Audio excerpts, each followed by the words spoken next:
quiero presentar a un champion de nuestra comunidad que de manera personal admiro mucho, ¿sí? Y pues bueno, como muchos lo conocen, Neto, Ernesto Gutiérrez, él actualmente es director de Partners de Inteligencia Artificial en Google. Él tiene 44 años, tiene dos hijos, Paula y Damián de 8 años, su esposa se llama Lorena, y aquí también nos van a seguir regañando las nutriólogas porque a él le encantan los tacos al pastor. Y al igual que Aarón, digo, al parecer aquí hay un predominante sobre los deportes extremos. Le encanta correr autos a él. Y pues bueno, quiero agradecerle muchísimo a Neto, ¿sí? Por ayudarnos a seguir dando visibilidad a nuestra causa, a apoyarnos, a hacer alianzas con organizaciones increíbles aquí en México y a nivel mundial. Y muchísimas gracias, Neto, por ser un ejemplo de inspiración para todos. Bienvenido. Un aplauso, por favor.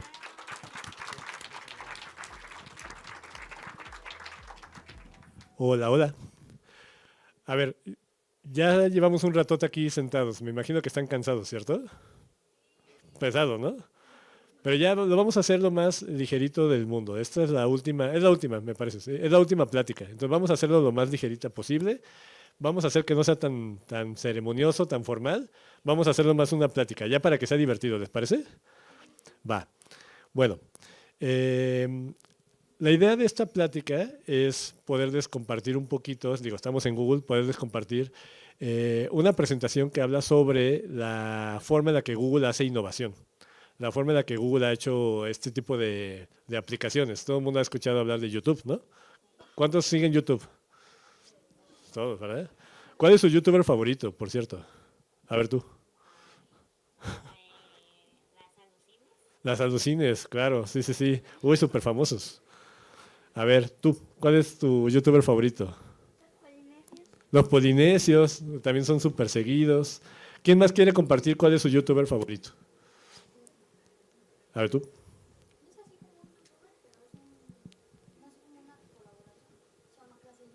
¿Clase libre? Ah, súper, ese no lo había escuchado.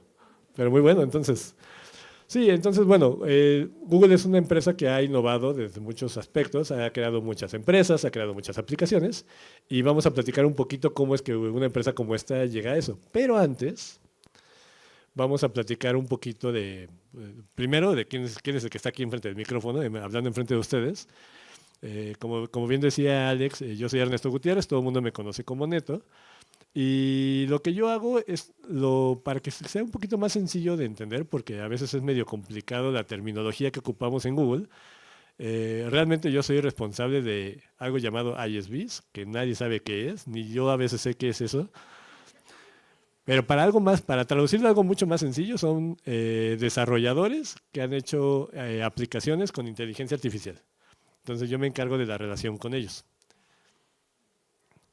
Ya tengo 27 años trabajando, ya son un montón de años. ¿Cuántos años me calculan que tengo? A ver, alguien levante la mano. ¿20? Ay, ojalá tuviera 20. Tengo 27 trabajando, imagínense.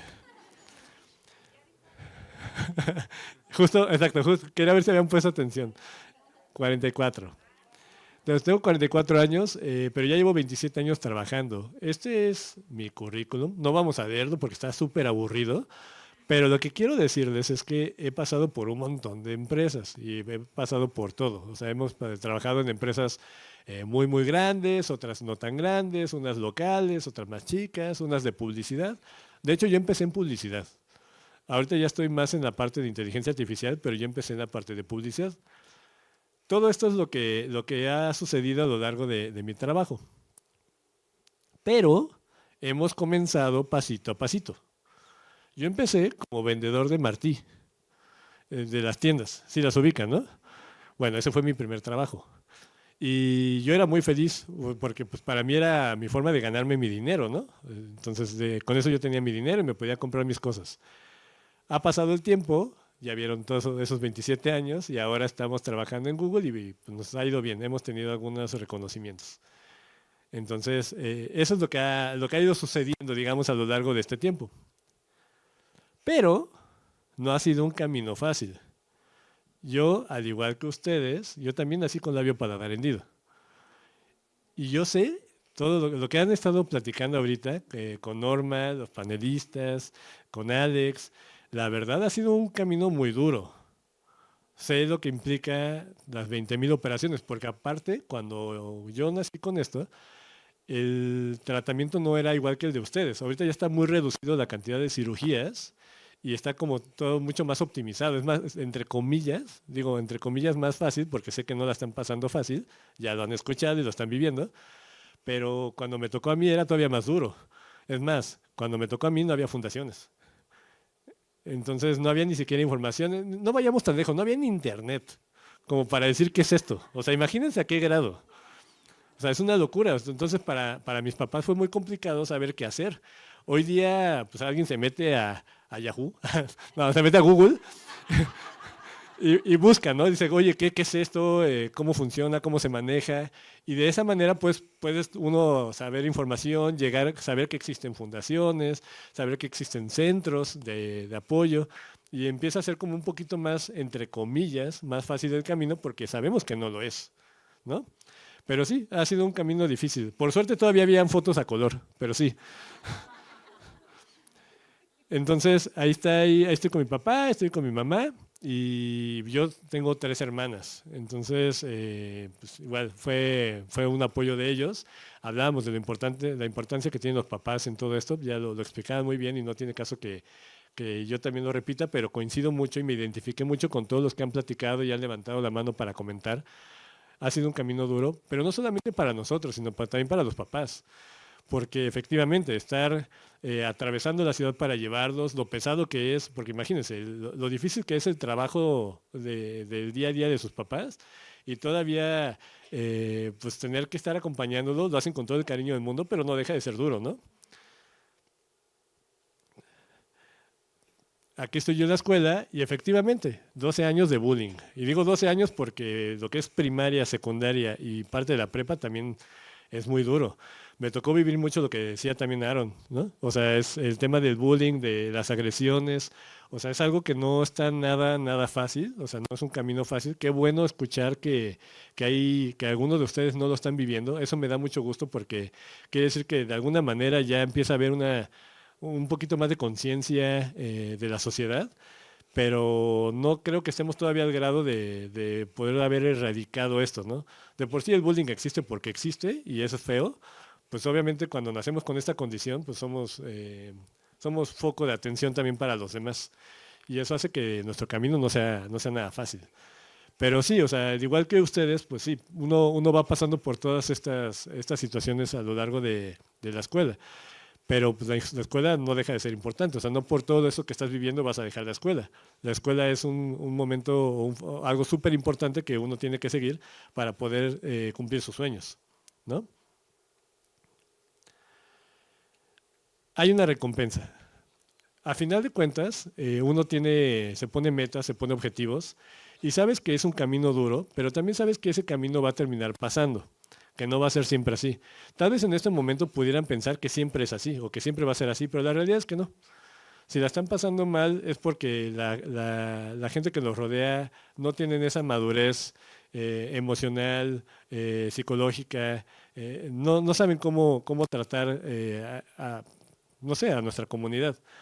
Pero no siempre va a ser así. Y para mí algo que me pasaba mucho es, yo sentía que nunca iba a poder tener una novia, que nunca iba a poder tener una familia, que no iba a poder tener un buen trabajo. Se los juro que me pasaba por la cabeza todo el tiempo. ¿Por qué? Porque en esa etapa, cuando estás chiquito y estás viendo cómo te trata la gente, cómo te ven los demás, cómo te ve la sociedad, todo lo que estás viviendo, pues tú piensas que siempre va a ser así y que por lo mismo si tú algún día vas a acercarte a una chica o a un chico, pues que te van a rechazar como te rechazaban cuando estabas chiquito porque pues eso es lo que tú vivías, era tu día a día, pero no siempre va a ser así.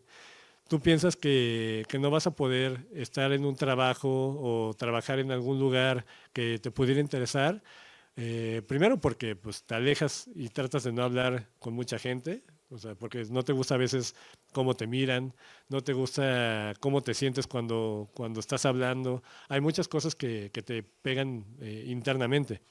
Y eso hace que no intentes hacer cosas grandes en temas de trabajo. Y una familia. Cuando yo tuve a mis hijos, yo estaba súper asustado y nervioso de que fueran a nacer con labio paladar hendido, porque sabemos que esto se puede volver, no sabemos por qué pasa, hay teorías, pero sabemos que de repente se puede volver hereditario. Entonces, para mí era una angustia saber, porque aparte pues, la noticia de gemelos, ¿no? O sea, no era como, o sea, era una probabilidad muy alta. Yo me puse muy nervioso y platicando con mi esposa y platicando con amigos con los que tenía mucha confianza que les compartía esto, me hicieron ver algo que yo nunca lo hubiera pensado. Me dijeron, si van a haber niños que nazcan con esa condición, mejor, ¿quién mejor que seas tú, el papá? Porque voy a saber cómo orientarlos, cómo llevarlos, qué sí, qué no. La verdad, en ese momento nunca me hubiera pasado por la cabeza. Yo lo veía como de, no, es que no quiero que pasen lo mismo que yo. Pero cuando me decían, si hay alguien que va a poder guiarlos, acompañarlos y explicarles todo lo que está pasando y que las cosas malas van a terminar pasando y ya no van a seguir, eres tú. Entonces fue cuando me quedé yo con una sensación de, pues sí, claro, o sea, ya sé cómo hacerlo. Y escuchaba muchas historias que compartían donde te encuentras a personas que tienen la misma condición y de repente te acercas y dices, oye, a mí me fue muy bien haciendo este tratamiento, te lo sugiero. O sea, porque se vuelve una comunidad y como comunidad nos apoyamos un montón. De hecho, aquí en Google, yo he visto aquí nada más aquí en México, yo creo que somos, de los que yo he visto o identificado, no es como que vayas preguntando, pero como que nos identificamos, he visto como a 3 personas que nacieron con esta condición. Entonces son empresas que de repente están muy abiertas a aceptar a la gente por su talento, por lo que valen, no porque si tienen esto, cómo se ven o cómo hablan, esas cosas realmente ya no importan. Antes sí importaban, ahorita ya no. Y bueno, eso fue un momento que estuve muy complicado porque pasé por ese miedo hasta que de repente me quedé con esa tranquilidad de decir, bueno, si llegara a suceder, ya sé cómo lo voy a manejar. Y llegan las recompensas. O sea, cuando yo estaba en primaria, en secundaria, como ustedes, yo tenía un montón de miedo a hablar en público. Lo peor que me podía pasar es hablar en público. Es más, con grupos de amigos. Si eran muy amigos, todo bien. Pero si de repente ya empezaban a ver un grupito de gente que no conocía, 5 o 6 personas, yo ya me ponía muy nervioso porque sentía que se iban a burlar, que me iban a atacar y iba a recibir bullying. Entonces, si algo me daba miedo era eso, como que hablar en frente de la gente. Y tienes dos caminos. Tienes el camino de decir, bueno, aceptarlo, decir, bueno, me da miedo, no lo quiero hacer, doy 2 pasos atrás y ya no lo hago. O dices, tengo que aprender a vivir con esto porque con esto nací. ¿Cómo lo hago para vivir y poder afrontarlo? Y a partir de ahí empezar a usarlo como un mecanismo de defensa y decir, ahora voy a me voy a volver experto y voy a empezar a hablar más y voy a aprender cómo hacerlo. Entonces empecé a trabajar yo mucho en eso. Yo lo decidí tomar como un reto personal y dije, voy a estudiar algo que a mí me daría mucho miedo, que es comunicación. Estudié comunicación, estudié publicidad y pues obviamente eso implicaba hablar en cámaras, implicaba hablar en frente de gente, en radio y para mí era algo que me ponía súper, súper nervioso. Pero el hecho de estarlo haciendo, de estarlo estudiando, practicando, pues obviamente le vas perdiendo el miedo. Y gracias a eso, pues me di cuenta que pues yo tenía la capacidad de afrontar mis miedos, de salir exitoso, y a partir de ahí yo mismo me ponía más retos. Decía, ok, ¿pude hacer esto? Pues ahora quiero hacer esto, y ahora quiero hacer esto. Y entonces cada vez me iba poniendo más y más y más y más retos, y me di cuenta que todos los podía lograr. Cuando al principio yo era muy retraído, me daba mucho miedo, tal vez no me atrevía a intentar algo nuevo porque implicaba hablar con más gente y eso no me gustaba y ya. Entonces aquí puse algunas fotos de momentos que a mí me han gustado mucho. Primero cuando entré a Google, para mí Google es una empresa que siempre quise trabajar. O sea, no es como una empresa que digo, bueno, estoy ahí y ya, y después a ver qué sigue, sino era mi sueño trabajar en Google. Y gracias a Dios lo logré y gracias a mucho esfuerzo también. También tengo como una especie de segundo puesto. Google te permite tener como un segundo rol dentro de la empresa y estoy como responsable de artistas en YouTube. Entonces, el hecho de poder estar cercano a artistas o a YouTubers es algo que me ha gustado mucho. Yo estoy aprendiendo mucho del equipo de YouTube, ellos me están enseñando, estoy aprendiendo y eso me hace también muy feliz. Como bien decía Alex, a mí me gustan mucho los autos. Tuve la oportunidad de debutar como piloto de autos. ¿Han escuchado o vieron la película es que, ¿cómo se llama? La de las 24 horas de Le Mans, la que es un jugador de PlayStation, de Gran Turismo, que se vuelve piloto. ¿Nunca vieron esa película? No me acuerdo cómo se llama. ¿Te acuerdas cómo se llama? Se llama Gran Turismo, ¿verdad? Bueno, esa carrera que corren es la de las 24 horas. Y fue la que yo pude correr, pero en México. Entonces son correr 24 horas en el autódromo con 80 personas que están igual de locas que uno, que no les- y que fue una experiencia muy padre. Y pues también algo que me ha gustado mucho es poder ser embajador y poder estar trabajando muy de la mano con Smile Train, porque yo me he sentido muy apoyado o muy agradecido con mis papás y con todo lo que se hizo para que yo pudiera salir adelante, pero que te digo, en esa época no lo había. Entonces, para mí es muy importante que toda la gente que tenga esa condición, pues que sepa que existen fundaciones, que existen centros que los pueden apoyar y eso me llena mucho mi corazón poder estar ahí. Yo me había propuesto algunas cosas, me propuse acabar mi universidad, me propuse trabajar en Google, me propuse tener una familia, que esos eran sueños. Ustedes, cada uno de ustedes puso sus sueños acá afuera, los pusieron en un papelito, ¿verdad? ¿Todos lo anotaron? Bueno, eso que ahorita lo toman como un sueño, que no saben si va a pasar o no, que es algo que les gustaría, solito no va a llegar. Hay que trabajar mucho para ello, ¿no? Entonces, tienen que concentrarse y buscar que eso suceda, porque si solamente lo ponen en el papel no sucede, pero si lo ponen en un papel, lo están pensando y realmente quieren que suceda, va a suceder. Entonces, vayan por esos sueños. Lo que yo hubiera puesto en ese momento en mis papelitos eran esas tres cosas y ya se lograron. Y entonces, ahora sí, ese era yo. Ahora, estamos dentro de Google, lo estamos recibiendo aquí con muchísimo gusto. Están en un cachito del edificio que es de Google. Y Google es una empresa que la ven muy grande, que es muy famosa, que tiene muchas empresas, pero que empezó con dos personas en un garage. Dos personas que creyeron en un proyecto, que se pusieron a desarrollarlos y que a partir de ahí vean el tamaño de empresa que es. Y no solamente ellos, HP, Hewlett Packard, Dropbox, o sea, son empresas que empezaron desde un garage, o con un sueño, como cada uno de ustedes lo está poniendo. Ya somos más de 170,000 empleados, 75 oficinas en 50 países.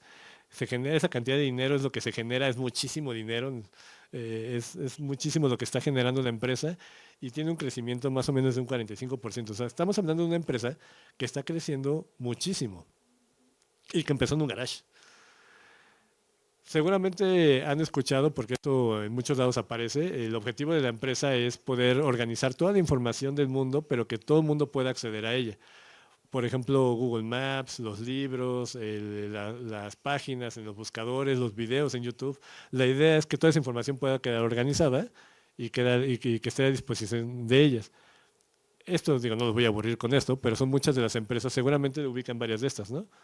El buscador, Google Maps, Android Play, Google Fotos, Gmail, YouTube, o sea, Chrome, son muchos de los navegadores, de las empresas de Google, Waze.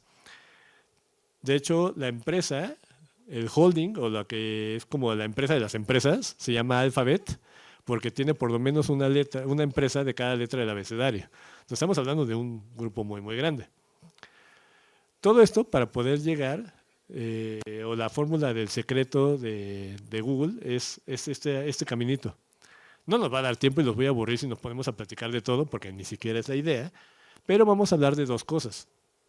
La primera es el talento, o sea, las personas, ustedes, básicamente. Entonces, las personas es lo más importante. Para Google, y no hablemos solamente de Google, hablemos de cualquier empresa o empresas muy grandes, que tal vez en algún futuro ustedes van a querer trabajar en alguna empresa muy grande. ¿En qué empresa les gustaría? Digo, están muy chiquitos, pero si pudieran decidir dónde trabajar, ¿dónde trabajarías tú?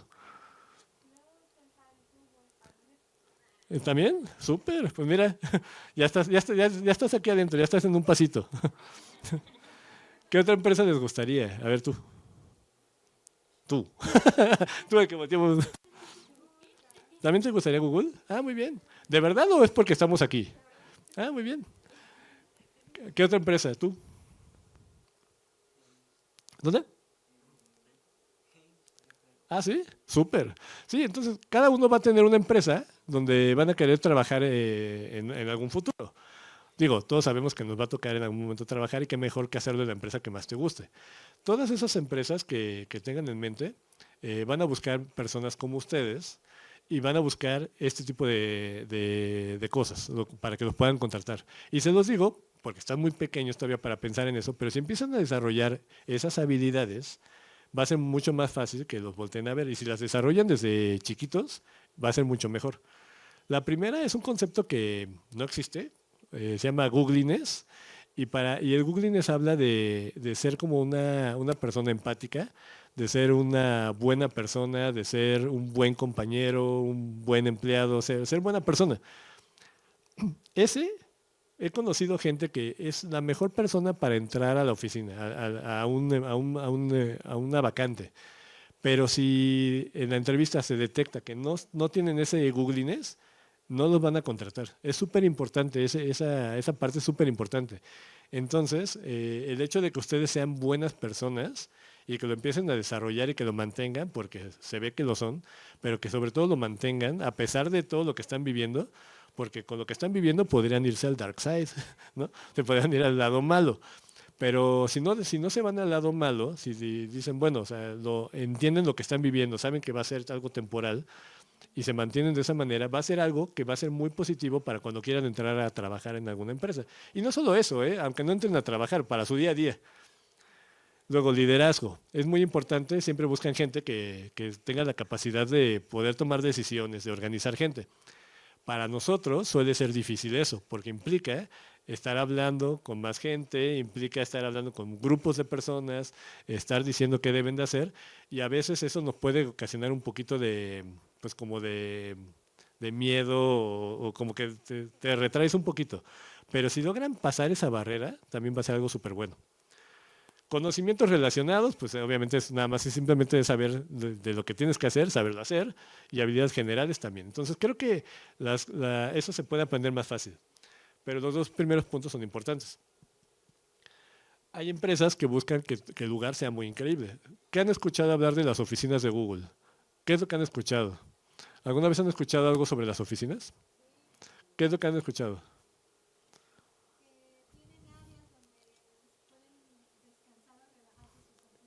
Exacto, tal cual, sí escucharon, ¿verdad? Sí.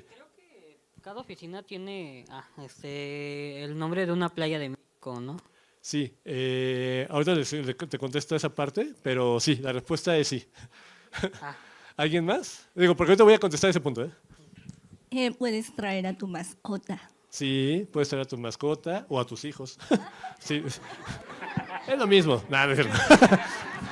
No, es que yo tuve perritos antes de tener a mis hijos, los tuve como 10 años y yo hasta tenía ropita, o sea, para mí eran mis hijos. ¿Qué más han escuchado?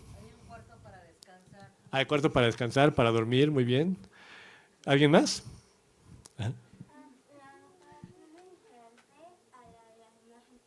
Sí, súper, sí, claro. De hecho, este tipo de empresas son totalmente diferentes. O sea, buscan cuidar mucho a la gente para que se enfoque en lo que debe de hacer. Sí, sí, sí, totalmente. bueno, igual tienen un cuarto donde puedes poner tu música y te relajas. Sí, Y creo que tienen hasta incienso, no sé si es aromático lo que tienen sí. ahí. Sí, pues exacto. A ver, todo eso que acaban de mencionar, absolutamente todo eso y muchas cosas más son las que tiene la oficina. Lo que decías de las playas, cada país tiene un concepto local, un concepto del país que es. En este caso, siendo México, cada piso tiene un concepto de algo mexicano. Son 5 pisos, bueno, 6 pisos. El primer piso son ingenieros y científicos mexicanos y también tiene un color, es el amarillo. El segundo es color verde y son animales endémicos mexicanos. El tercer piso son ruinas arqueológicas mexicanas y es el color rosa mexicano. No, rojo. Rojo, ¿verdad? Me están regañando los de allá. Y aparte es el mejor piso. Es que es donde estamos nosotros trabajando, en el tercer piso. Luego está el cuarto piso, que son playas mexicanas, color azul. Quinto piso son artistas, y sí, artistas mexicanos. Y el sexto piso es la lotería, que es donde comemos y cada lugar tiene una cartita de la lotería. Entonces, efectivamente hay eso. Hay cuartos para dormir, hay cuartos de masaje, hay un lugar para hacer yoga y hay incienso y está todo esto. Hay un cuarto de juegos. Hay muchas cosas que lo que hacen es que nosotros podamos relajarnos y olvidarnos que estamos en un trabajo y que sea, entre comillas, lo más agradable y ameno para que entonces tu estrés del trabajo sea lo único estrés que debas de tener. No voy a decir que no haya estrés en el trabajo, es una empresa donde 6,000 personas mandan su currículum cada día. Entonces es un volumen y nada más en México, es un volumen muy grande de personas que quieren entrar. Entonces sí, claro, hay presión, hay que lograr resultados, pero esa es tu única presión. Lo demás te lo quita el ambiente, te lo quita la oficina y eso hace que sea mucho más agradable. Y como esta, pues muchas empresas han ido tomando cosas que son buenas de lo que está haciendo Google para poder hacer lo mismo. Por ahí van a escuchar de Netflix, van a escuchar de otras empresas, de Spotify, Meta. O sea, hay muchas empresas que ya empiezan a tener este tipo de oficinas o de cultura. Y eso es bueno. Mientras más opciones haya, pues siempre va a ser mejor. Esto nos lo acaban de quitar tristemente, pero eran unas hamacas que simulaban una playa. El piso era como arena, como si fuera una alfombra súper suavecita, que cuando la pisas te hundes, de color arena, con hamacas, eran varias hamacas, aquí nada más se ven 2, y tenía palapa, ya sabes, como palma, con lucecitas, como simulando que estabas en una playa, y de esa manera es como tenías juntas. Este soy yo teniendo una junta con una compañera. Pero bueno, ya eso nos lo quitaron. Es que hemos crecido mucho, ya no cabemos en el edificio. Bueno, otra cosa súper importante es algo que se llama seguridad psicológica. Para nosotros y para Google y para muchas empresas es muy importante la seguridad psicológica, pero también para nosotros dentro de la convivencia de amigos, con familia. La seguridad psicológica es cuando tú tienes la posibilidad de decir lo que tú sientes sin que sientas que va a haber una consecuencia. Por ejemplo, hablando de trabajo, si yo digo que mi jefe no está haciendo las cosas bien, en cualquier empresa tal vez me regañarían y hasta me podrían correr. Pero en empresas que se preocupan mucho por la seguridad psicológica, no pasa. Si tú dices algo, no debería ser una consecuencia, no debería haber una consecuencia. Obviamente, si lo que estás diciendo es insultar y agredir, pues va a haber una consecuencia. Pero me refiero a que cuando tú tienes una opinión sobre lo que puede ser mejor, cuando quieres hacer algo constructivo, nunca va a haber ese tipo de consecuencias. Y eso ayuda mucho porque eso genera confianza, da claridad, da un significado y por lo tanto un impacto. Entonces, otra vez, súper importante que ustedes se sientan muy seguros de poder comunicar lo que sienten todo el tiempo, con su familia, con sus amigos, en la escuela, con el trabajo. Nada más hay que saberlo comunicar para que no se sientan agredidos, ¿no? Pero si haces eso y empiezas a aprender a hacer eso, te va a ayudar mucho porque eso al final de cuentas va a generar un impacto, porque no te estás quedando con tus ideas, las estás compartiendo y así es como has llegado Google a tener las empresas que tiene. Luego, hablábamos que talento las personas era muy importante, ahora vamos a hablar de otro tema, que es la innovación. En el tema de la innovación, estos es como los puntos más importantes, que es foco en el usuario, pensamiento 10X, repetir, compartir y observar. Vamos a ir uno por uno, pero lo vamos a hacer más dinámico. El primero, foco en el usuario. Estos son ejemplos que ya ahorita piensen ustedes cómo lo podrían aplicar en su vida, en la escuela o con su familia o con sus amigos, ¿ok? Porque ahorita no están trabajando, pero piensen en esto. Estos son situaciones que suceden cuando alguien está haciendo una búsqueda en Google. Por ejemplo, si los usuarios no saben escribir, el problema no es del usuario, es de Google. Google podría decir, escribió con faltas de ortografía, ¿cómo quiere que le encuentre el resultado? ¿Cómo quiere que encuentre la página? No es mi culpa, él no escribió bien. Entonces yo me lavo las manos. pero no. O sea, el pensamiento de una empresa o de una persona exitosa es pensar siempre en la otra persona, en ser empático. Entonces, empatía es la clave. Si tú dices que es problema del otro, ya no vas a lograr ser la empresa que hoy día eres, ¿no? Si los usuarios no saben cómo formular una pregunta, no es el problema del usuario, es nuestro problema saber entender qué es lo que quiso hacer. Si los usuarios no saben qué palabra usar, es nuestro problema, porque hay veces que estás buscando algo, pero lo estás buscando porque no sabes cómo se llama, o sea, es como la cosita roja que vuela, o sea, pues no sabes qué poner, pero pones una clave y con base en eso ya lo vamos como identificando, ¿no? Y así son como muchos casos, ¿no? En los cuales cada uno tenemos que identificar cuál es la situación en la que podemos apoyar. Eso es algo que me gusta mucho. Imagínense, esto es un móvil, ¿no? Seguramente lo han visto, lo que ponen arriba de las cunas. Ese es un móvil. Para que esto funcione, pues tuvieron que haber un ingeniero industrial, alguien que hiciera, bueno, tiene que tener el mismo peso que este, porque si no se va a caer. O sea, tuvo que haber algún psicólogo, un pedagogo que diga, estos son los colores adecuados para los niños, estas figuras. Imagínense mucha gente trabajando en eso. Y cuando dicen, ya está listo, vamos a venderlo, va a ser un éxito. ¿Ustedes creen que pensaron en el usuario o no? O sea, con todo lo que les estoy diciendo. Sí, ¿no? Porque pues, trajeron psicólogos y pedagogos y ingenieros, pensaron en el usuario, ¿no? Bueno, vean lo que el usuario ve. Es lo mismo, pero visto desde abajo. O sea, un bebé acostado, lo que estaba viendo es esto, no está viendo esto, esto lo ve el papá. El usuario ve esto. Entonces, ¿pensaron en el usuario o no? No, ¿verdad? Entonces, pensar en el usuario es empatía. Si tienes empatía con sus amigos, con la comunidad, realmente van a poder tener otra visión de cómo ser exitosos, tanto en su vida personal como en la vida profesional. Hay otra cosa que se llama el pensamiento 10X. Me voy a ir un poco más rápido porque también tenemos tiempo contado, pero el pensamiento 10X es cómo podemos hacer para que cuando ustedes tienen una idea, esa idea se vuelva mucho más grande. Piensen ustedes en una idea que se les haya ocurrido, ya sea inventar algo, un juego, lo que sea, una idea. Cuando tienes una idea, tú piensas que esa es tu máxima idea, tu nivel de idea, dije, esta es mi mejor idea que se me ha ocurrido. ¿Qué pasaría si yo les dijera que esa idea, que para ustedes es como la mejor idea que se les había ocurrido, es solamente una décima parte de lo buena que podría ser tu idea? Entonces, cuando tienes una idea, lo importante sería como que ustedes mismos se pregunten, ok, tengo esta idea, ¿cómo sería 2 veces mejor mi idea? Ya tengo mi idea que para mí era la mejor, ¿cómo sería 2 veces mejor? ¿Qué tendría que pasar para que mi idea fuera 2 veces mejor?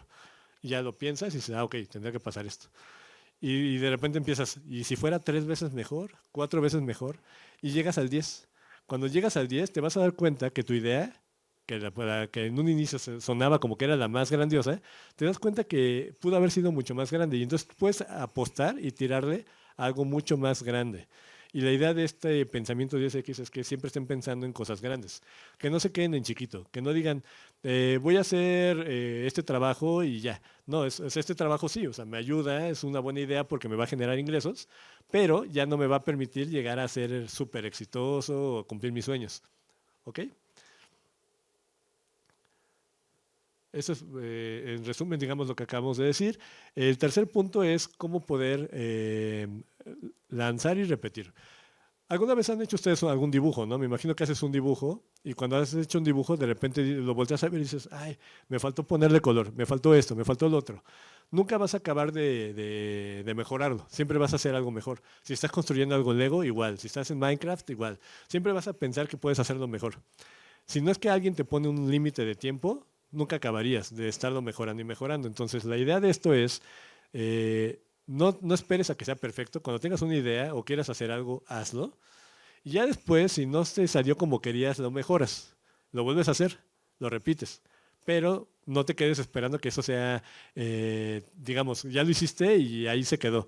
O sea, o no lo voy a hacer hasta que no sea perfecto, porque entonces no te mueves. El chiste es estarse moviendo. Otro punto, el cuarto punto de los 5, ya estamos por acabar, es poder compartir todo lo que uno aprende. Cuando tú compartes tus ideas, muchas veces pensarías que te van a robar la idea. Dices, oye, ya tenía mi idea, se la va a quedar. Y entonces ya no voy a tener otra idea. Puede pasar, Pero cuando tienes ideas, puedes generar más ideas. O sea, cuando tienes la capacidad de crear una idea, puedes crear muchas más ideas. Ese miedo te lo tienes que quitar. El beneficio viene cuando compartes tu idea, porque al compartirla alguien te va a decir, oye, tu idea está muy buena. ¿Has pensado en esto y en esto? Yo lo había visto de esta manera. Y entonces empiezan a construir, te dan más información para que tu idea se haga mucho mejor. El hecho de estar compartiendo es algo que permite que las ideas se hagan mucho más grandes. Y hay muchos lugares que nos permiten dentro de Google que nos encontremos entre diferentes áreas que no nos conocemos para poder compartir ideas y poder hacer proyectos más grandes. Ya hablábamos del tema de innovación, el 20% Project, o el proyecto de 20% es lo que yo estoy haciendo, por ejemplo, en YouTube, que te permiten hacer un proyecto en otra área y de esa manera puedes aprender, pero también ellos pueden aprender de ti. El hecho de que hablemos de esto, yo lo que quiero hacer es invitarlos a ustedes a que si ustedes tienen ganas de hacer algo y no saben cómo hacerlo, si les gustaría empezar a ser creadores de contenido y no saben cómo hacerlo, cuando tengan una idea no sepan cómo, que ustedes se puedan acercar con alguien que sí sepa y que digan, yo te ayudo, o sea, te ayudo, o sea, con tal de aprender, yo te ayudo. Son un par de manos extra, yo te ayudo. Y de esa manera ellos te van a permitir ayudarles, vas a poder entender qué es lo que cómo va avanzando y vas a poder aprender. Y ya aprendiendo vas a poderlo hacer. Entonces, esa es una forma también muy buena de hacer innovación. Me voy a brincar esta parte y llegamos al punto donde hay cosas que yo quiero como que se queden después de esta plática. Y es que la mentalidad de garage, que acuérdense, ¿se acuerdan que las empresas empezaron desde un garage, ¿no? O sea, no piensen ellos nunca se imaginaron llegar a ser el tamaño de empresa que decíamos al principio, ¿no? De 170,000 empleados, ellos nunca pensaron eso. Y así cada una de las ideas que ustedes tengan y un sueño, pues seguramente no se imaginan lo grande que puede ser. Pero es importante que crean en esa idea y que sigan empujándola para que eso suceda. Entonces piensen en la mentalidad de garage. Que también desde la contratación, o cuando los contratan, pero piensen también en proyectos de escuela, con sus amigos y familia, que el tema de la cultura es súper importante. La empatía, el liderazgo, eso ayuda un montón. Que una declaración de misión clara convierte las amenazas en oportunidades. O sea, cuando hay una situación mala, siempre puede de repente salir algo muy bueno. Cuando de repente ustedes están pasando por una situación complicada, que están sufriendo bullying o que no se están sintiendo aceptados, eso puede provocar que ustedes se reten a ustedes mismos y digan, no, o sea, yo me voy a volver experto en esto, yo voy a retarlo, voy a hacer mucho mejor en eso, y eso los puede llevar a lugares muy grandes. Eso a mí me pasó y me siento muy feliz con ello. Los principios claves, ¿no? Lo del pensamiento, el enfoque en el usuario, de la empatía, el pensamiento de SX, de pensar cosas mucho más grandes y tener siempre una idea de estar innovando y creando, o sea, creer en sus sueños. Celebrar el hecho de fracasar rápido y seguir aprendiendo, lo que dice es, inténtalo. O sea, no importa que salga mal, después lo corriges, pero inténtalo, muévete, porque si te quedas ahí, nunca vas a seguir siempre en el mismo lugar. Y una idea que yo quiero compartirles, algo que a mí me pasó fue cuando yo entré a Google, desarrollé un proyecto de pensamiento de SX, que era, me encontré con otra persona que se encargaba de Android TV. Y lo que yo hacía era hacer publicidad de esa publicidad que cada que ustedes se meten a una página y dices, oye, si yo ya me había metido a ver esos zapatos, ¿por qué razón me aparecen esos zapatos en la publicidad, no? Pues yo me encargaba antes de ese tipo de publicidad. Cuando empecé a hablar con estas personas, desarrollamos un proyecto para que cada que ustedes vean la televisión, cuando estén viendo el mismo programa, el mismo partido de fútbol, la misma película, en el mismo canal, pero cada quien en su casa, cada quien ve un comercial diferente. Nadie se va a imaginar que, o sea, nadie va a llegar y va a decir, oye, ¿qué comercial viste en lo que estaba el partido? O sea, esas cosas no pasan, a menos que fuera el Super Bowl. Pero fuera de eso nadie sabe. Entonces nosotros desarrollamos un proyecto para que en televisión, al igual que en internet, cada quien estuviera viendo el mismo programa, cada quien viera un anuncio diferente de acuerdo a lo que les interesaba. Cuando desarrollamos eso, nunca nos imaginamos que eso no se hubiera hecho a nivel mundial. Nos dieron un reconocimiento a nivel mundial que era la primera vez que se hacía este tipo de proyectos y nos tocó ir a presentar a Europa. Son cosas que uno dice, nunca te hubieras imaginado que o sea, uno que pues está haciendo su trabajo del día a día, termina haciendo algo que no existiera. O sea, tú piensas que todo ya está creado, que todo ya está, y que no tienes la capacidad de tener un impacto a nivel global, pues termina siendo así. Entonces, lo que yo quiero hacer es preguntarles a ustedes, piensen ustedes cuál es la idea que ustedes tendrían como para hacer la 10X. O sea, quédense con esa idea. ¿Cuál sería ese sueño o cuál es la idea que ustedes quisieran desarrollar en un 10X? Con esto llego al final de mi presentación y quiero saber si hay preguntas. Quiero dejar un tiempo para preguntas, porque no sé si los aburrí demasiado. A ver, ¿alguien tiene alguna duda, comentario, pregunta? Allá, mira. Ahí te llevan el micrófono. Hola, ¿qué tal, Ernesto? Gracias por tu excelente charla, muy, muy buena, la verdad. Muchas gracias. Soy Christopher Cárdenas, presidente del Grupo Rotario de Fomento a la Salud de Rotary International. Tengo un par de preguntas para ti. El primero es, ¿qué cualidad de liderazgo crees que desarrollaste gracias a tu historia personal con esta condición de labio paladar hendido y hoy aplicas en Google? Es la primera. Pues a ver, ese punto fue muy importante porque inclusive yo nunca me atreví a aplicar a Google. Yo sentía que yo veía a Google como algo muy grande. Como les decía al principio, para mí Google era un sueño. Era mi sueño entrar ahí. Pero era tan un sueño que yo me sentía muy chiquito como para intentarlo. La vida me terminó poniendo en la empresa de una manera muy extraña y ya estando dentro me di cuenta que el tema de la empatía, el tema de la seguridad en ti mismo, o sea, el hecho de, o sea, cuando yo me reté y empecé a estudiar publicidad y comunicación, que era algo que me daba mucho miedo, me daba miedo hablar enfrente de la gente, a partir de eso, creo que eso me ayudó mucho para entrar dentro de la empresa, porque dentro de Google, cada persona que entramos tiene que tener la capacidad de liderar un negocio. Hagas el puesto que sea, debes de tener la capacidad de ser como si fueras, entre comillas, un dueñito de una empresa, porque tú tienes que ser responsable de que todo suceda y de coordinar que todo suceda.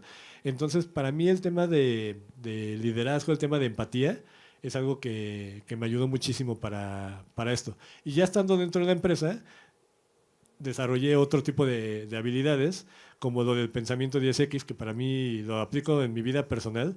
Ya cada que hago un proyecto, cada que quiero hacer algo, pienso mucho en ese, cómo hacerlo mucho más grande y cómo hacer que eso funcione.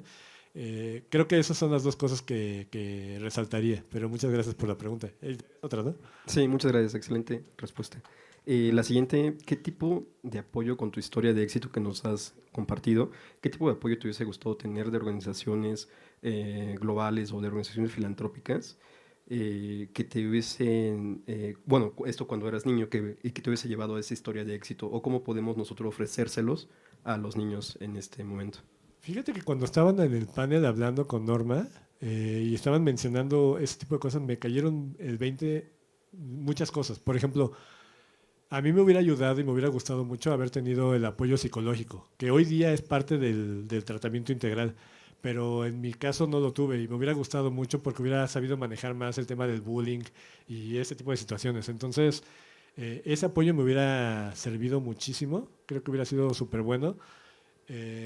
Como decía al principio, o sea, en la época en la que yo nací, pues no teníamos ni internet, ni información, no había muchos apoyos que hoy día lo hay, ¿no? O sea, no había fundaciones, no había centros que apoyaran, no estaban, bueno, fundaciones o organizaciones como las de ustedes que están apoyando esa causa.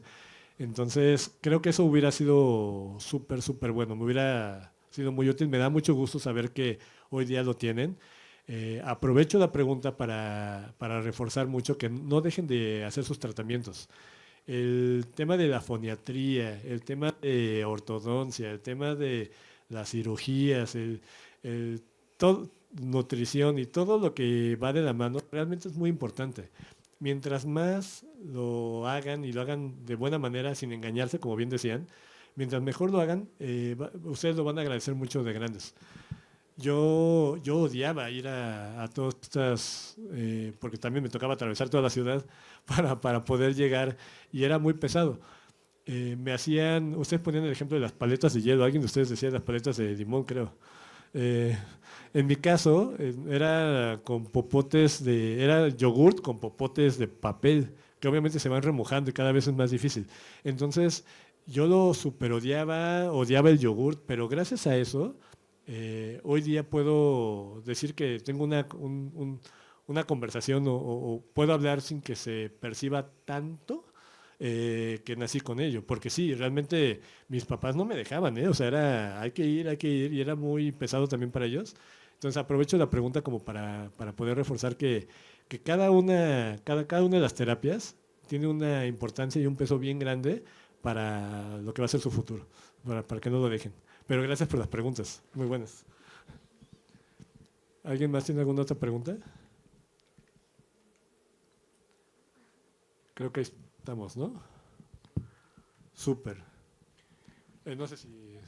No, pues bueno, Neto, quiero agradecerte a nombre de Smile Train porque siempre es un gusto escuchar a Neto. Acá hay otra pregunta, Ay, Gracias. Yo tengo una duda. Me gusta mucho tu historia de cómo llegaste a Google, pero mi pregunta es, ¿cómo llegaste a Smile Train? uy, qué buena pregunta. De hecho, sí, qué buena pregunta. Cuando yo no sabía que existían fundaciones, o sea, en esa época yo no lo sabía, yo nunca lo viví, entonces no sabía que existían. Antes de entrar a Google yo estaba en una agencia de publicidad, es una agencia muy grande, se llama Mindshare, una agencia global. Estábamos ahí en la agencia y de repente nos mandan a hablar y nos dicen, oigan, viene una fundación, viene a hablar y queremos que los invitamos a que escuchen, porque aparte de que queremos que sepan de qué va la fundación, la agencia quiere donar su tiempo para poder ayudar a la fundación a lanzar el mensaje a muchas más personas. Entonces, como que la agencia iba a ayudar, de alguna manera iba a ayudarle a la fundación. Yo siempre he sido mucho de ayudar a las causas. Cada que la agencia decía, viene alguna fundación o alguna causa, yo siempre me sumaba para escuchar y ver cómo podía ayudar. Cuando llego, veo que decía Smile Train. En ese momento todavía no me caía el 20 que fuera, o sea, que fuera de labio paladar hendido. O sea, como que en ese momento todavía no lo asociaba. Cuando llego a la plática, veo que se trata de la comunidad del labio paladar hendido. En ese momento fue muy fuerte para mí porque es un tema que yo no hablaba, o sea, yo lo evitaba al máximo. Mucha gente pensaba que era porque me había pegado, porque me había peleado, o sea, mil cosas que la gente se inventa, pero yo nunca hablaba de ese tema. Cuando empiezo a ver que están hablando y hablando del tema, como que me empecé a sentir, no voy a ser bien honesto, me sentía muy incómodo al principio porque nunca había hablado del tema. O sea, para mí era un tema que no quería hablarlo con nadie, ni con mi familia, o sea, yo estaba muy negado a ese tema. Y cuando empiezan a hablar, se acerca la directora, la CEO de la agencia, y me dice, oye, yo sé que tú tienes labio paladar hendido, pero yo nunca se lo había dicho. Me dijo, ¿no te gustaría pasar al frente y hablar de tu experiencia y todo esto? Dije, pero nunca en mi vida lo he hablado. Y ni siquiera estaba preparado, o sea, para mí era un shock súper fuerte. Y entonces me dijo, mira, no te sientas obligado, nada más se me ocurrió como una idea porque creo que podrías ser como una fuente de inspiración también porque iban muchos niños chiquititos. Y entonces hablaron con la que en ese momento estaba como directora de la fundación, le contaron de mi caso, me dijo, oye, pues sí, claro, si quiere hablar, o sea, quiere comentar algo, será muy positivo. Al final me animé, terminé llorando, porque nunca había hablado de ese tema, pero me animé, no sabía ni qué decir, entonces lo único que hice fue decir, sé lo que están pasando, yo viví eso, nunca lo había hablado, es la primera vez que lo estoy hablando en público, y pues sí, me quebré. Aparte, eso implicó que todos mis compañeros de la agencia supieran lo que yo tenía, lo cual para mí era como, no quería que nadie supiera. Entonces fue un momento muy complicado para mí, pero en ese momento me liberé. O sea, porque a partir de ahí ya pude hablarlo. Antes no lo hablaba. A partir de ahí pude hablarlo y me hice la promesa de estar lo más cerca que pueda de la fundación para poder ayudar a la fundación, que están haciendo un gran trabajo, a poner mi granito de arena para que más gente sepa que existe estos recursos, que sepan todos los tratamientos que se tienen que hacer y de esa manera pues se vean beneficiados porque yo sé lo difícil que lo pasó mis papás. Pero sí, esa fue mi historia. Qué bonita pregunta. Gracias. Tenemos otra pregunta de la gente que nos está viendo, Neto. ¿Cómo le compartiste tu experiencia a tus hijos? Otra muy buena pregunta. De hecho, fue gracias a ustedes. yo no había hablado con ellos porque pues realmente eran todavía muy pequeños y ni me preguntaban ni se daba la oportunidad. Pero hubo un evento que hizo Smile Train con un centro donde iban a interactuar. Era día de, bueno, es que iban a pintar unas calaveritas. Creo que era Día de Muertos, nada más. No me acuerdo cuál era el tema principal de ese evento, pero iban a pintar como unas calaveritas con fisura y lo iban a hacer la comunidad, los niños lo iban a pintar. Entonces me invitaron como para poder platicar con la comunidad y me dijeron que si no quería invitar a mis hijos. Nunca me había pasado por la cabeza ni hablarlo ni llevarlos. Entonces, para mí fue un momento, dije, claro, o sea, ¿cómo no le he platicado? Es una muy buena pregunta. Entonces, lo que hice fue, primero, concientizarlos, porque ellos no habían estado cerca de niños con labio paladar hendido. Me daba mucho miedo su reacción, porque todos sabemos que de repente muchos son de quedarse viendo, y yo sé que eso es incómodo, yo lo viví toda mi vida. Entonces yo decía, ¿cómo le hago para que mis hijos estén como muy conscientes y cercanos a esta situación? Entonces les empecé a platicar de mí, les empecé a platicar que yo había nacido con esa condición, les mostré algunas fotos mías, se impactaron, porque sí, sabemos que es impactante de repente ver las fotos, sobre todo cuando todavía no hay operaciones, o sea, pues es como, ¿qué te pasó? O sea, piensan que estás herido, porque cuando yo platiqué con ellos de eso, no me acuerdo si tenían 5 años, creo que tenían, sí, deben de haber tenido 5 años, estaban muy chiquitos todavía. Pero estuvo perfecto porque entonces pude yo liberarme también con ellos, explicarles, decirles cómo yo me sentía cuando me veían, cómo yo me sentía con los comentarios, o sea, como que les dije mucho de mí y a partir de ahí fuimos al evento y los veía ellos platicando con los demás niños, dibujando y te lo juro que me quedé tan tranquilo en cómo interactuaron. Cuando vi el video que puso Norma, la verdad me llegó mucho ese video, o sea, el video de la niñita, la caricatura. Yo decía a Smile Técnico, por favor, compártemela, quiero que lo vean mis hijos y toda la escuela de mis hijos, o sea, porque creo que esa interacción que hubo entre ellos me encantó y a partir de ahí ellos han visto otros casos, están muy pendientes de los casos y no son ni de señalar ni nada, al contrario, me dicen, mira, como tú, papá, o sea, como que lo ven como algo ya mucho más normal y esa fue la forma. Muy buena pregunta también. Muchísimas gracias, Neto. ¿Alguna otra pregunta por parte de la audiencia? Ahí atrás.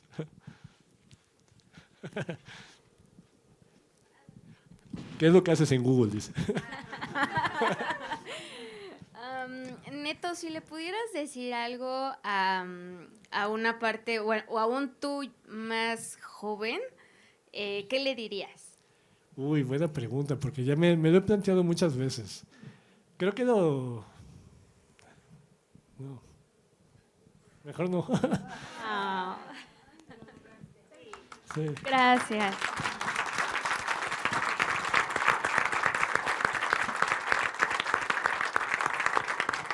Sí, es muy duro. Eso, que lo logré, que sí se puede. Gracias. Pues bueno, otras dos preguntas allá. ¿Cómo abordaste tú el tema de que podría salir un porcentaje mal tus bebés con tu esposa? ¿Y cómo ella lo manifestó? O no sé si pidieron ayuda o cómo fue esa parte. Decir, oye, los bebés pueden salir con esta condición porque yo vengo por parte así.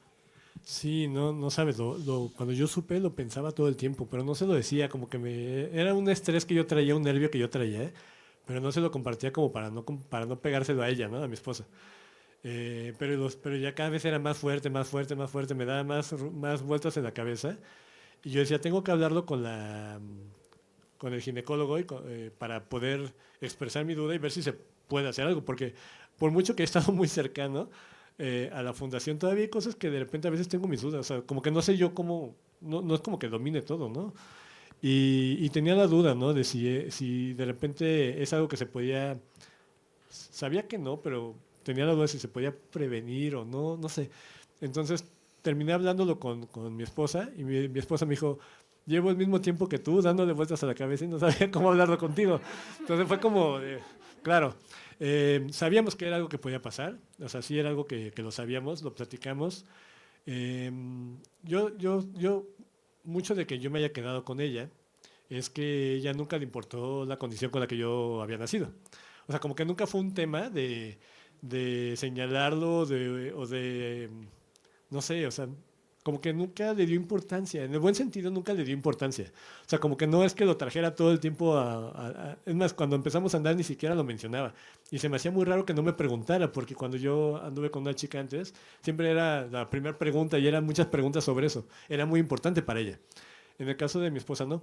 Entonces, como que me sentí muy cómodo en el sentido de que ella nunca le puso un peso o una importancia a eso, aunque sé que por dentro tal vez sabía lo que implicaba, pero nunca fue así. Y entonces ya habiéndolo platicado los dos, lo que sucedió fue que lo hablamos con el ginecólogo, nos mandó con una genetista. Para ese entonces ya tenía también la posibilidad de poder apoyarme en una genetista. Y nos apoyó en el sentido de estar monitoreando, de ver qué es lo que, las probabilidades, o sea, nos fue como tranquilizando en muchos sentidos. Nos dijo que que no era tan probable con nosotros, o sea, sí era probable, pero que pudiera ser un poquito más con nuestros nietos. Eso nos dijo. No sé si sea así o no, la fundación seguramente tendrá más información pero eso fue lo que en su momento nos comentaron. Hubo muchos nervios hasta que llegamos al punto en el cual dijeron, listo, ya, descartado, todo bien, y me dio mucha tranquilidad. Pero lo que decía al principio, ¿no? O sea, si hubiera sido así, si hubieran ellos venido o alguno de ellos llegado con esa condición, era algo que me estresaba mucho, pero después de platicar con ella y de hacerme ver una realidad, que es, si hubiera llegado, yo hubiera sido una persona, un buen guía para mis hijos en ese sentido, me dejó muy tranquilo y dije, claro, o sea, yo sabría cómo apoyarlos, me dolería que sé lo que van a pasar, pero sabría cómo orientarlos y acompañarlos y ellos se verían reflejados en mí de que es algo que va a ser pasajero, digamos, y de alguna manera van a salir adelante. Entonces, así fue como pasó. Gracias. ¿Había otra pregunta allá enfrente también? Sí. Sí, ahí. Gracias. Yo más que pregunta es un momento de agradecerte, porque he oído el término en este tiempo mucho de comunidad, ¿no? La gente que tiene una misma característica y se une para llegar, para impulsar, para hacer, para lograr, para conquistar. Y es un término muy común en este tiempo. Pero jamás lo había tomado del punto positivo de ser una comunidad, a través de lo que vimos hoy y de lo que expones, entender que mi hijo puede lograr lo que él quiera. Lo que quiera. Que somos una comunidad de inspiración y de éxito, de victoria y de logros, que son difíciles y que es un proceso difícil, pero que en la vida no es. Y que yo me llevo esa parte hoy. Y también, respecto a lo que expusiste, yo pondría un reto para todos los que hoy están aquí, que es el pensamiento 10X. ¿Qué más, como comunidad, como inspiración, podemos hacer por los que están aquí y por los que vienen? Me encantó. Muchas gracias.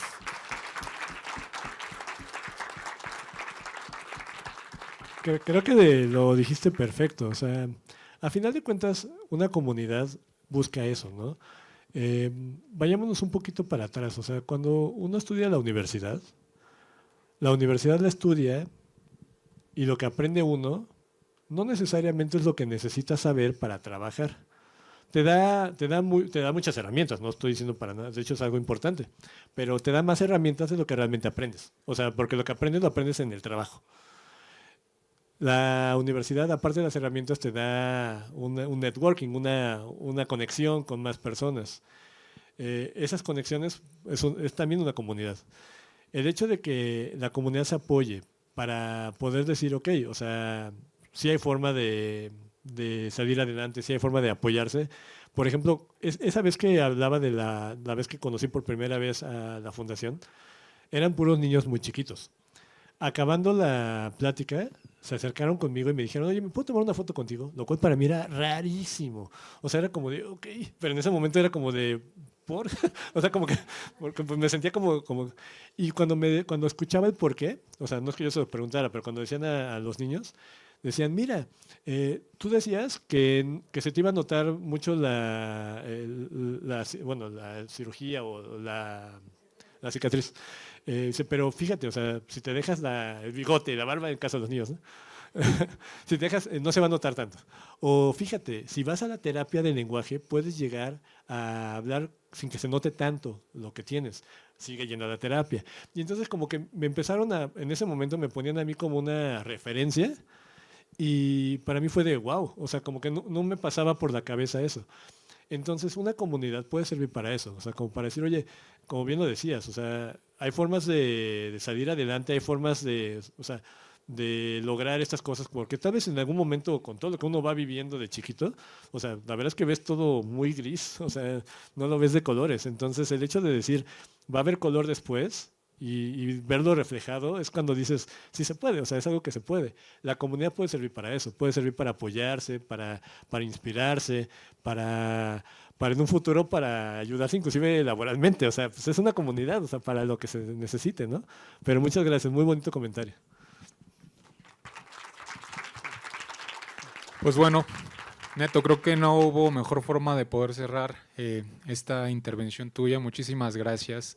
Es súper inspirador y siempre aprendemos mucho de ti. De verdad, nos vamos yo creo que el día de hoy inspirados, con muchísima energía y justamente como lo dijo señora, esta comunidad, ¿no? Es una comunidad de inspiración, de éxito, de victoria y de logro, ¿no? Creo que tenemos que voltearlo a ver hacia allá. Y pues bueno, encantados, Neto, de colaborar contigo como persona, como organización, ¿no? Como lo dijo Neto, cuando nos enfocamos en el beneficiario, en el usuario, en la experiencia del beneficiario, podemos lograr el éxito. Y creo que es lo que hoy SmileTrain hace junto con todos sus socios, como Contigo Sonreímos. Escuchamos su voz de los pacientes, escuchamos la voz de las familias y es como logramos proporcionarles el mejor tratamiento, ¿sí? Así que muchísimas gracias y quiero un fuerte aplauso por favor para Neto, porque de verdad, muchas gracias Neto, muchas gracias. No, muchas gracias a ustedes por todo lo que están haciendo, por el centro, por todos los que están participando y organizando, porque realmente sin ustedes sería un camino bien difícil, yo lo sé. Pero sin su inspiración y sin toda la fuerza de ustedes, nosotros no estaremos aquí. Y quiero también pedirles un fuerte aplauso a nuestro equipo de comunicaciones, por favor, porque este evento fue posible gracias al trabajo de Marina, de Ana, que está aquí. Por favor, Ana, ven. Por favor. L, desde Argentina. Muchísimas gracias a nuestro equipo de comunicaciones. De verdad, gracias. Y también quisiera invitar a pasar acá a la doctora Gaby Wong en representación de los partners, en representación de aquí toda la comunidad profesional médica, a Peter Petersen y a Christopher, como representantes también de todos esos donantes que nos apoyan para hacerlo posible. Neto, vente para acá. Sí, todo. Y a nuestros pacientes para decirles y despedir este evento a toda nuestra audiencia que nos está viendo. Vénganse para acá, todos, para que vean